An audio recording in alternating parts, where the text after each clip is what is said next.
laws of Baha'u'llah, try to be a source of attraction to your fellow men, an example to other Baha'is and to other people, and certainly to your own children. Pray that you may be successful, serve to the best of your ability, and leave the rest to God, because there isn't anything else that we can do. We don't seem to be able to go any further than that. But then, whatever part is in our own hands, it seems to me the important thing today is to be sure that this part that I do have, I don't foolishly drop and go and grab something that is absolutely trash compared to what I already had, you know. To leave the most precious thing in life for something that is entirely secondary in value. And I think this is the most that any of us can wish for each other.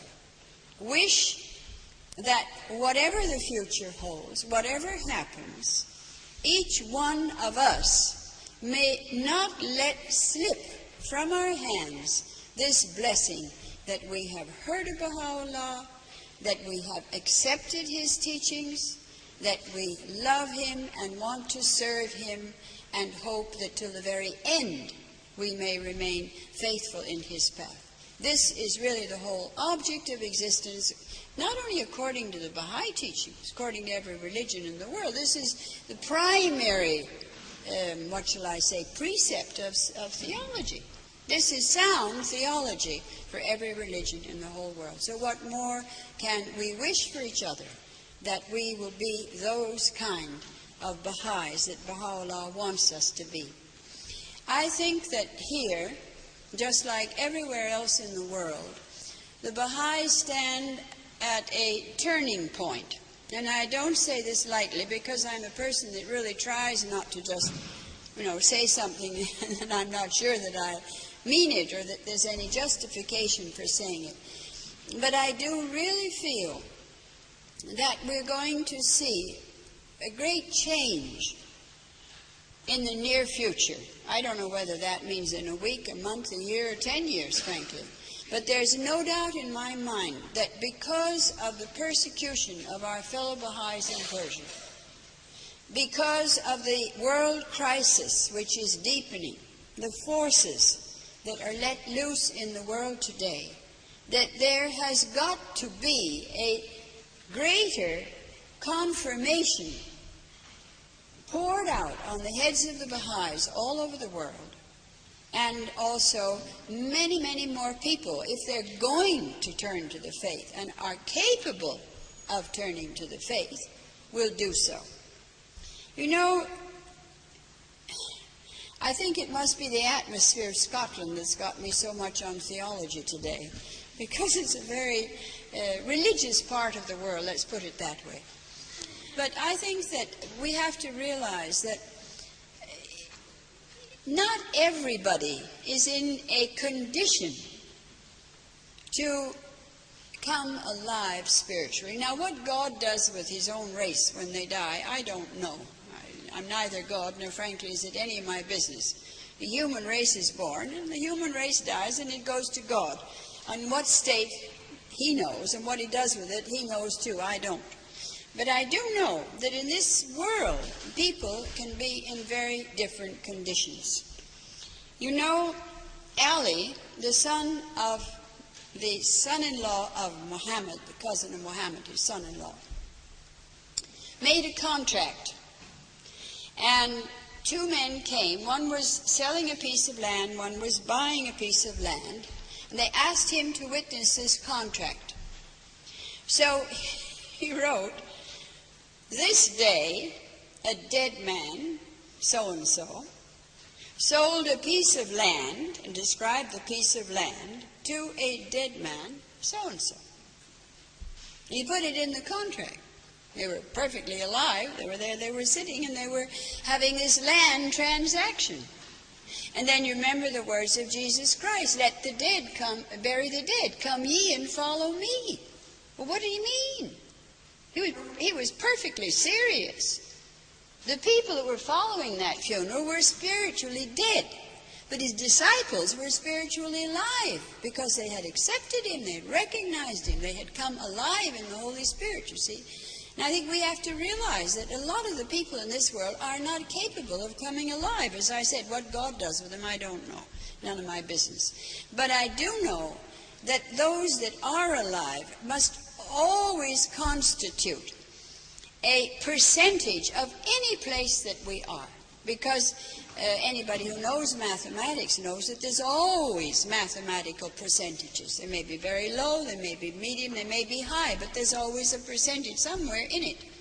And there's got to be a percentage of people anywhere and everywhere that are ready to accept the teachings of Baha'u'llah if they hear about it, if they're exposed to it. So our job, it seems to me, is to see that they hear about it, and to see that they hear about it in a way, as much as we are capable of, that isn't a test to them. Because so often we present the teachings of Baha'u'llah, which are certainly perfect, and which, in theory at least, only people who are very sick spiritually or very fanatical with closed minds could certainly find something in it that they believed in, you see. We present it in a way that, for some reason or other, cuts the other person off. And I think that the great art of teaching is, as I often look at it, like a doctor. A good doctor sits behind his desk, and when the patient comes in, he lets the patient talk, you see. And then he looks at the patient and says, well, this man is liverish, this man is heartish, this person looks very peculiar, they must have something the matter with their gallbladder or something. And a good doctor can see already by looking at the person a little bit about them. And then he lets the patient talk. And listening to the patient, he begins to form a picture of what is the matter with the patient, you see.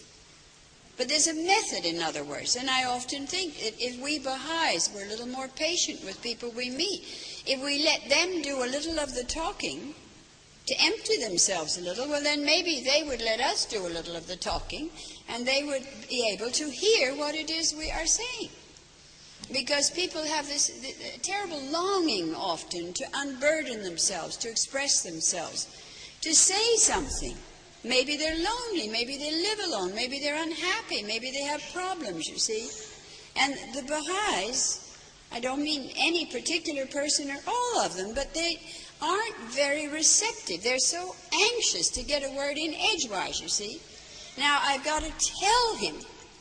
Well, all right, I agree, you ought to tell him if possible, but on the other hand, you can't force it into him unless perhaps he's able to empty himself a little bit so he can hear what you're saying and receive from you. I think the Baha'is, as I said the other day, in a number of these different meetings I've been in, I think the Baha'is have to be careful how they use the greeting, Allahu Akbar, because it means something to the Persians. Whenever I meet Persian Baha'is, as I now speak Persian, our greeting to each other in Persian is Allahu Akbar, and it has been from the days when we wanted to show that we followed Baha'u'llah. You see, after the crisis that arose at the time of the martyrdom of the Bab, in order for the Baha'is to show they were the followers of Baha'u'llah, they started saying as a greeting, Allahu Akbar. And Amatu'l-Bahá has made it quite clear this will be the greeting of the future, but he didn't say when the future was, you see. Whereas Shoghi Effendi said, and it's written and has been published a number of times in the American Baha'i News, the International Baha'i News, that we should be very circumspect in the use of this greeting in front of non-Baha'is, lest they get the wrong impression and lest it be a test to them. And I know I have to be very, very careful of my Canadian, very conservative, non-Baha'i Christian relatives, because if I took them to a Baha'i meeting and they heard everybody shouting Allahu Akbar, they'd say, what is this thing you see? Well, I don't know. It's got some kind of a catchphrase and there's something peculiar about it. And they probably wouldn't ever want to come back to another Baha'i meeting or meet any more Baha'is, you see.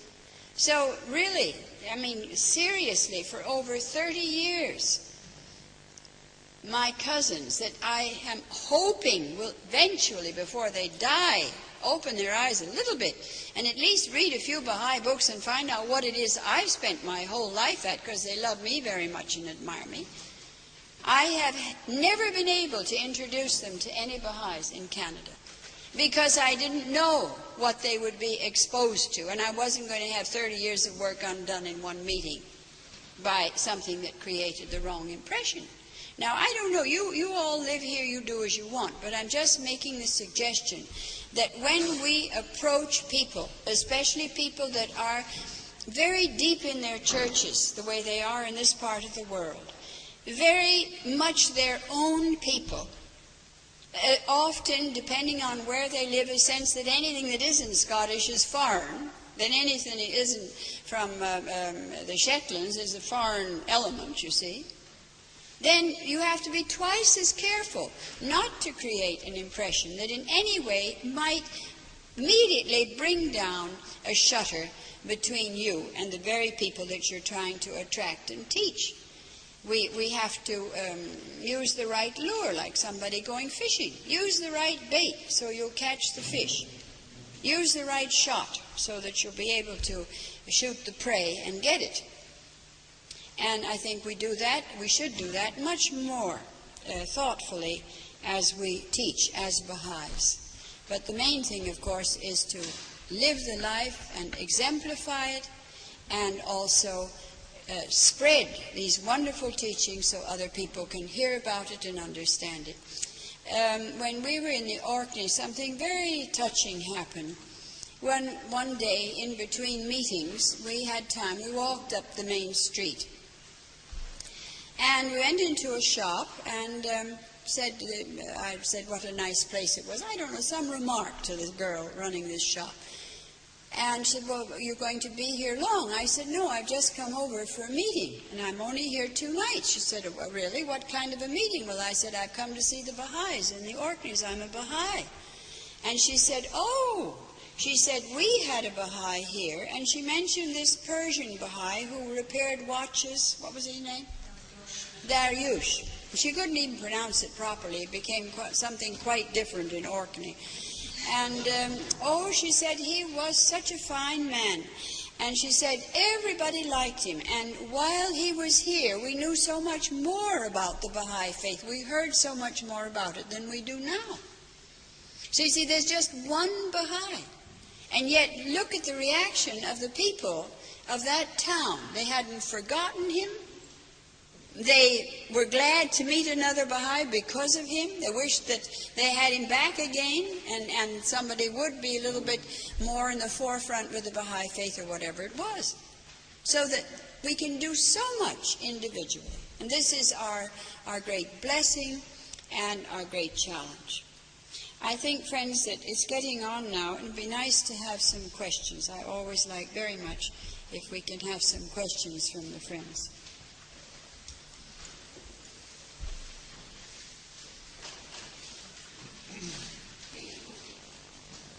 Who's going to start?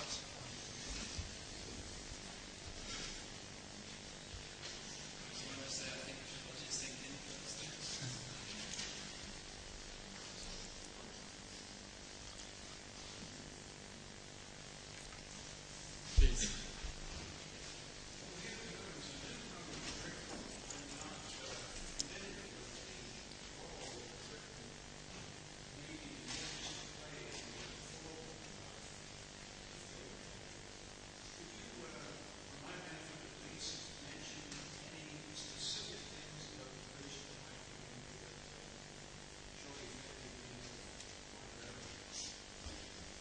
Well, if you want to know what their objectives are, I'm sure that a member of the National Assembly would be delighted to get you in a corner and give you about 18 different missions if you're open to suggestions. But I can remember that Shoghi Effendi had a high esteem of the people in this part of the world, and he used to say that it was very hard to convert them, that they were very slow to accept the Baha'i faith. But then once they became Baha'is, they were practically immovable. They didn't accept it lightly, and when they were convinced, why, that was it. They hung on, you see. And I can only remember offhand one other group of people that he used to liken to the British in this quality, and that was the Turkish people. He said that the Turks were like that they used to, that it was so hard, to get them to accept anything, just get it into their head, get them to take on anything new, but that once they did, that was it. Nothing could move them after that. And of course he had great admiration for the British Baha'is and for their achievements, and was very happy over the things that were done in Great Britain before his passing. And they went ahead and did things that, frankly, lots of other communities never did. They inaugurated plans of their own, and then they went to work and won those plans. But the British National Assembly has published the letters of Shoghi Effendi recently, and that should be an interesting thing for you to read. I presume my copy is waiting in Haifa for me.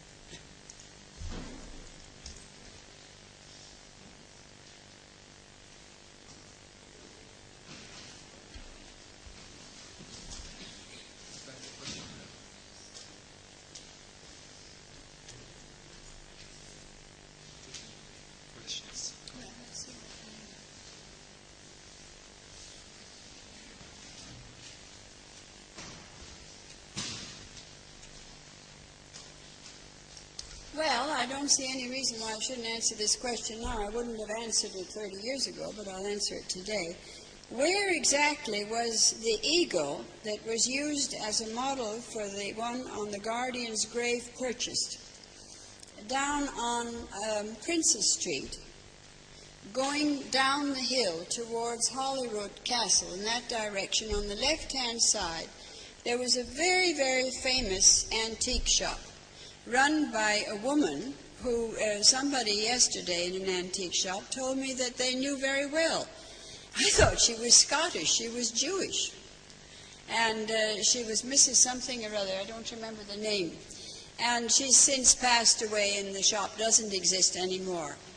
But when we came here, Shoghi Effendi was, furnishing the mansion and adding to the things in the holy places. If he saw things that were appropriate, he added to the ornaments in the shrines and removed things that were inferior in quality or damaged. He never looked for antiques in the true sense of the word. He was neither a connoisseur nor was he interested in trying to build up an antique collection. He was interested in trying to create an effect. And he had a genius, frankly, for doing it, this marvelous, marvelous sense of proportion. And if you go to the holy places and look at them with the eye of a connoisseur, if you do know anything about antiques, you'll see that a great deal of the stuff is not good at all. It wouldn't come under the heading of an antique. But he had such taste that he arranged it in such a fascinating way that it looks like $1 million, whereas the initial outlay was very little. So he used to buy things, as I said, for this purpose, and mainly in England. And as we were here in Edinburgh, we had to look around to a few places. One of them was that woman's shop. And there was this beautiful eagle, which is now in the archives. And it's on a sort of a cliff of wood. It's very Japanese. And this eagle, that I think was made of, bronze or something, and silvered, is very lovely. You've seen Shoghi Effendi's tomb with this eagle on the top, and it has one wing down and one like that. And you really can't tell whether the bird is just coming in or just going off. It's a very beautiful position. Well, he loved that thing. And we had it sent back to Haifa, and he liked it so much. He didn't like lots of things. Shoghi Effendi had very limited, you might say, specific tastes. He liked a few dishes and a few this and a few that, and conservative more or less, and simple. But what he liked very much. And he liked that eagle. And he put it on a table near his bed in his bedroom, which was also his office. I couldn't get him to separate the two because he would sit at his desk and work, and when he was too tired to sit up anymore, he'd get into bed and work. And of course I used to remonstrate that it's not good to have your office and your bedroom one room. You should have them separate so that you can, go to bed here and have a rest here, and then that's the place you work. But he couldn't. He had too much work to do, and that was the way he had to do it. So this eagle was in that room, and he enjoyed it so much. And then all guardian a column. He wanted a Corinthian column. And of course he'd seen them in Italy and other places. And although he had the archives building, he wanted one. And I said, well, sure, Effendi, I don't see how you can have one. I don't know where you'd put it. You just can't put a column like that, all by itself. And he accepted that, but he looked a little dubious about it, as much as say, I still want my column. So something very strange happened after he passed away. I won't go into that because it upsets me too much, but it was very sudden, as you know. And when I was driving away from his grave, I went and visited it just before I left London with Mrs. Collins, and the car was driving away from the grave. Of course, there was nothing but flowers there. In front of my eyes, I saw the whole thing. I saw the foundation and the column and the globe and the eagle, just like that. And I made a little sketch, I remember, in the car, a tiny little thing like that. And when I went back and all the hands of the cause came to the Holy Land and had the first conclave, the first meeting to think about rescuing the faith from this terrible catastrophe, you see, and holding everything steady till we could have the House of Justice, I showed them this sketch. And I said, this is what I feel we should build over the resting place of the guardian. So it was decided that's what we would do. Couldn't possibly move him. It wasn't the time to think about it and so on. And I didn't know where to get an eagle. And then suddenly one night I thought, well, what about that eagle in his room? Because, of course, his room was closed up after he passed away. And I went up and carried this thing down in my arms, and the hand of the cause, Mr. Fazy, was there, and Alice Kidder, who was living with me at that time. And Fazy got off in a corner and stood on something, and he held this eagle way up like that. And then I looked at it, and I realized that it was perfect. So I took it in my arms and wouldn't let anybody else carry it, and took it to Rome. And with Dr. Giacari, we got the architect who had helped in building the shrine and the stones for the archives and so on. And he came up and showed him what we wanted. So he made the design, brought it full scale while I waited in Rome so we could approve of the proportions. And then I left the eagle there to be enlarged to the appropriate size. And then, of course, in the end, it came back to Haifa. Dr. Giacari, as I remember, brought it home. So that's the story of that very beautiful eagle, and it came from Edinburgh.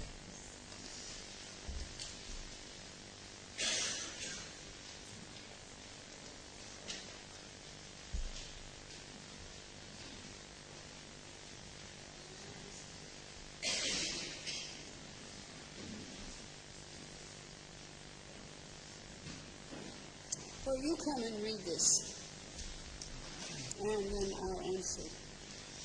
The Guardian wrote that the cardinal principles of the administrative order that works. The authority of assemblies and the power and initiative of the individuals.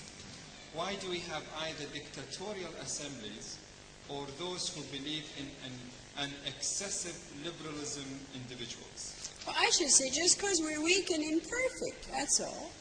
I mean, after all, look at us. Who are we? I don't know who you think you are. I don't think I'm anything so extraordinary.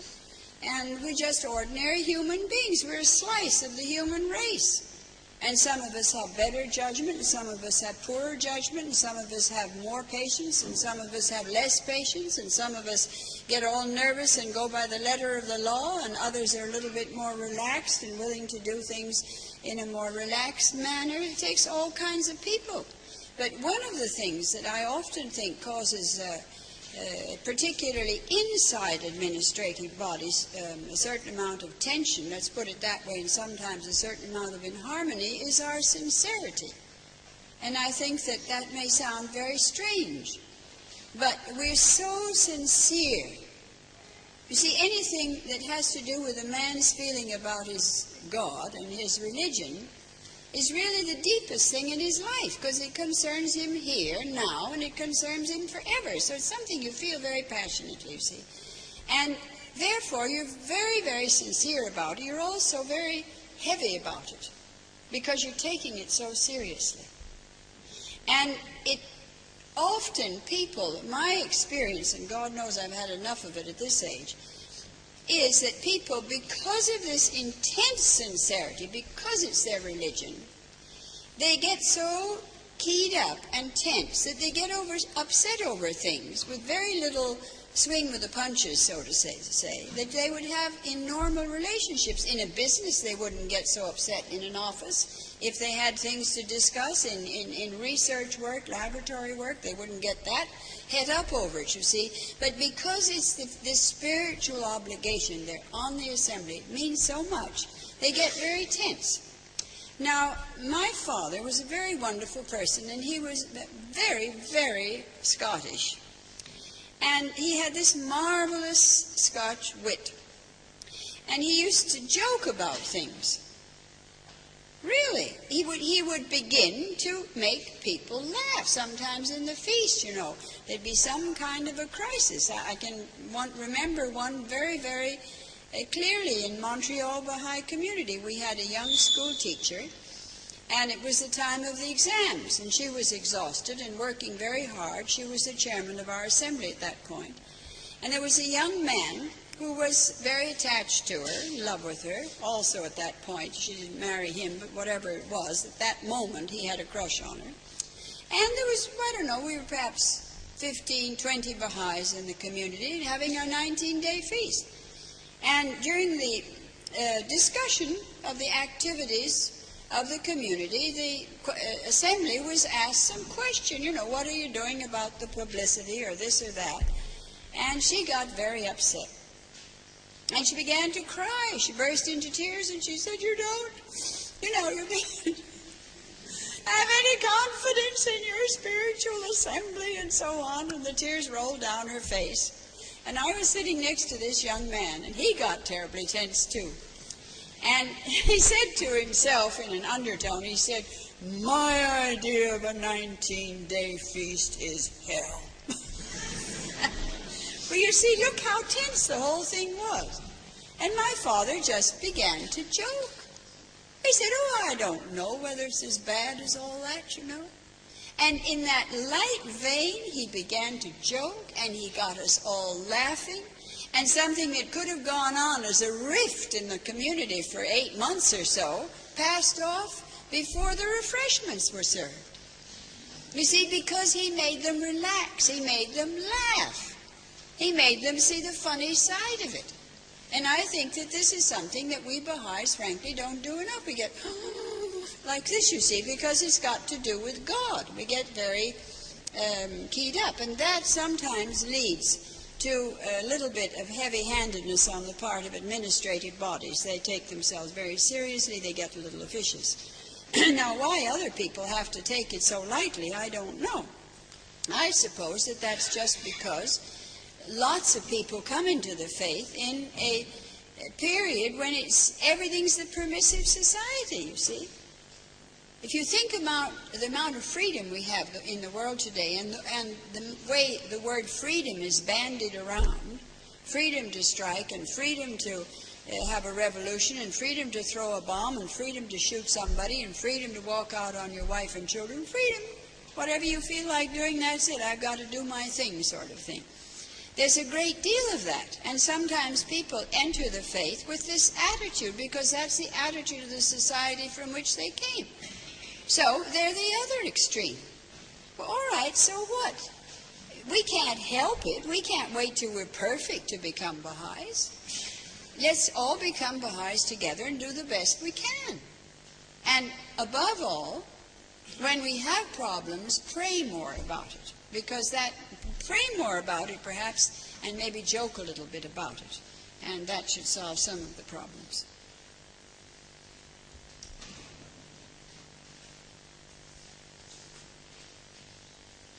It says it has been reported that Amatu'l-Bahá said Scotland is the land of Joseph. Do you know any more about this? No, I'd never heard that. And I really truthfully don't. But I think that eventually a great deal more will be known about things, because the history of the Baha'i faith will be better coordinated. You know, we have in Haifa now, somebody told me the statistic last year, over 35,000 letters of Shoghi Effendi. Well, you can imagine. Now, of course, all of those are not tomes and full of new information, but still, it's all little cross threads. And gradually, perhaps, we'll be able to understand a question like that and answer it, but I don't know. Why are under 21 not invited to the feast, although allowed to attend? Well, I thought that everybody just knew that there was a 19-day feast, or the 9 holy days, and that the community was informed by the assembly or by the group that the feast would be at such and such a place at such and such a time. And I don't think that you invite or don't invite 21-year-olds, 15-year-olds, 88-year-olds, or anything else. You just, everybody knew there was a meeting here today and the time of it, you see. And nobody sent individual invitations, you're in the 21 category, don't forget to turn up. It was just a meeting, you see, for the Baha'is. And I think the 19-day feast is just like that, too. Nobody has to be ignored. Nobody has to be singled out. It's just going to be that occasion, and it's going to be at such and such a time. And you are welcome to attend it as a Baha'i. I think it's fair if I call on somebody who had his hand up first. Dr. Fanana Fazir. Answer this. How's it?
Well, in what sense doesn't it make sense?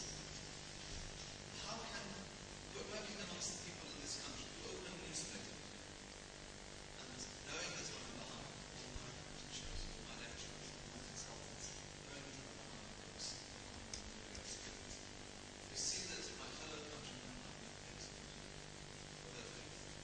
And then they just live their life, live their own life, live as if that country, that nation, those people are something different. They watch the television, they go to their sports. I find that sometimes it's very difficult to make an impression. As you said, this is God's cause. How do you end up one's day? Well, I don't know whether you're going to like my answer, but it seems to me that it's terrible for us, and it is different for us that the Baha'is are being killed because the Baha'is are so innocent. When I was in Central America and had a lot of, press interviews and things, they would say, well, and public talks, and then somebody from the floor would say, well, all right, people are being killed in your religion in Persia, but then what about the people in El Salvador? They are being killed. What about the revolution over there? What about those people that were all shot down the other day? Well, I said, look, I think you have to make one distinction. I don't approve of anybody being shot, and I don't approve of bloodshed. I don't approve of terrorism or anything. I don't approve of killing. But You have to make a distinction between people who are terrorists because they want to be, people who are revolutionaries and deliberately join a political party and use revolution as a means of getting in power because they think they're right, whatever their philosophy may be, you see. You have to put people that are totally non-combatant, obedient to government, non-political, and have no sin whatsoever except to believe in Baha'u'llah and his teachings, which are certainly the most progressive in the world today, and you cannot lump those two things together. Therefore, the Baha'is are really the persecution of the innocents. But I don't think that you can expect people to react the way you do to it, because that's not natural that they should. All of us, I think, in the world today cannot, and I think that's perhaps true of the Baha'is also, we cannot, I don't know how to put it, we cannot allow the full force of what is happening to our brothers and sisters in Persia to lay us low. You see what I mean? There's a defensive mechanism in people that they'll absorb so much catastrophe, unpleasantness, or whatever it is that they hear. Not so much as it's been done to me deliberately right now, but what I hear or read, I can only take in a certain amount of it, and then the immunity goes up, you see. Then I say, well, all right, I can't help it. I'll be a better Baha'i. I'll go on a teaching trip in their name. I'll give to the fund in their name. I'll teach more actively. I'll try and compensate. But to burn in the same fire that they are burning in, I don't think that we can. Because most of us aren't made like that. Human beings will not jump into a fire that is lit over, 3,000 or 4,000 miles away, no matter how badly they feel about the whole thing, you see. You are Persian, probably lots of these people you knew. When I heard that Dr. Dr. Farhangi, my own colleague, so to speak, one of the counselors, had been killed, well, I felt terribly about all the Persian Baha'is that were killed. But when I could visualize Farhangi being shot, you see, knowing him personally, knowing that he was ill when we asked him to remain as a counselor in Persia, knowing that he'd been the prison doctor, hoping he wouldn't be killed because he was the doctor and they'd need him, you see. So they'd say, oh no, for heaven's sake, don't kill the only doctor we've got in the prison. He's taking care of us. But no, he got killed too. So that personal contact hit me harder than others that I didn't know of except by reputation. And I think that's true of all of us. It's got to hit the Persians harder than it hits people who don't have that intimate contact. Many of you, it's your relatives that are being killed, you see, your relatives that are in jail. And that's true all over the Baha'i world in the West now, not to mention Persia. So you must be patient with people who aren't you see. They feel it, and I'm sure they'll express it. I don't think there's any doubt that we are going to see that the Baha'is of the West express their sympathy for their Persian brethren in action, not necessarily weeping and in words, but they're going to express it in action increasingly strongly, because that's the kind of people we are. I got another question. What does this say?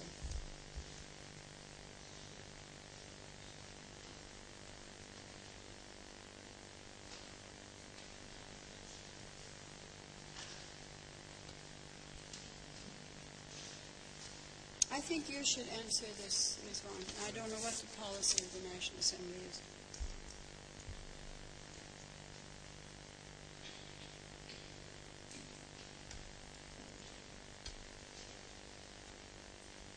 The question reads, the National Spiritual Assembly has asked us to get in touch with various organizations and ask them to write to Iranian authorities and object to the treatment of the Friends. Can we get in touch with our personal friends or people we have taught about the faith? We have taught about the faith to do the same. Would you please elaborate? With your permission, Khánum. The instructions of the National Assembly were very clear that, one, we send cables to the United Nations Secretary General, Kurt Waldheim. We try to get publicity out of the event, but when we contact people in authority, we request them that they in turn will either directly contact the government in Iran or do it through the United Nations again. And you remember the National Assembly shared with you the copies of the two letters as an example, the two letters that came from the dons of the University of Oxford, which was sent to Dr. Ford Baltheim, and in it they requested the United Nations to interfere directly on behalf of the Baha'is of the world, and they linked it with the United Kingdom and the United States, in order to remove the present crisis of the faith there. This is what we want to do. As far as contacting the personal friends, if they are British personal friends, of course, that is the way it's going to be done. And the more we do, the better. But not Iranian friends who are here, who are mostly anti-government and are politically linked somehow or another. These people we do not want to contact. I don't know whether this has answered the question as asked. Mr. Sauti. Commission of